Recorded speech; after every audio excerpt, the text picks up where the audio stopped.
పోలీసుల మీద జరిగినటువంటి ఒక విచిత్రమైనటువంటి దాడి ఏంటి అంటే ఉత్తరప్రదేశ్‌లో అలీజన్ ప్రాంతంలోని మసీదులో స్పీకర్‌కి వాస్తవంగా పర్మిషన్ ఇచ్చింది 3 స్పీకర్‌లకి. కానీ 5 స్పీకర్‌లు పెట్టారు. ఈ 2 స్పీకర్‌లయితే భారీ శబ్దంతో నడుస్తున్నాయి. వాళ్ళకి నోటీసులు ఇచ్చారు. వాల్యూమ్ తగ్గించండి చుట్టుపక్కలోళ్ళందరూ చెప్తున్నారన్నట్టు. ఇంతకుముందు లోకలోళ్ళు కోర్టుకి గూడా వెళ్లారు.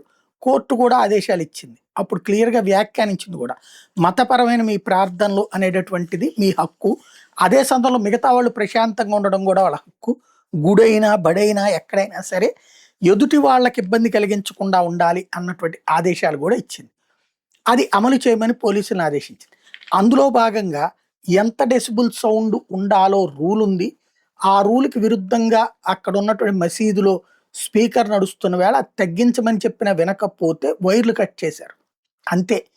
ఒక్కసారిగా పెద్ద ఎత్తున జమాతీ గ్రూపు వెళ్ళి పోలీసుల మీద దాడి చేసింది. మా వ్యవహారాల్లో జోక్యం చేసుకుంటారా అంటూ దాడులకి దిగింది. ఆ స్పీకర్ వైర్‌తో పోలీసుల మీదనే కొట్టినటువంటి సంఘటనలు చోటు చేసుకున్నాయి. ఆ టైంలో వాళ్ళని కొడితే అది కాస్త మత ఉన్మాదం కిందకి తీసుకువెళ్ళి ముస్లింలను రెచ్చగొట్టే ప్రయత్నం నిన్న ఎలక్షన్ సందర్భంలో జరిగింది ఫ్రైడే.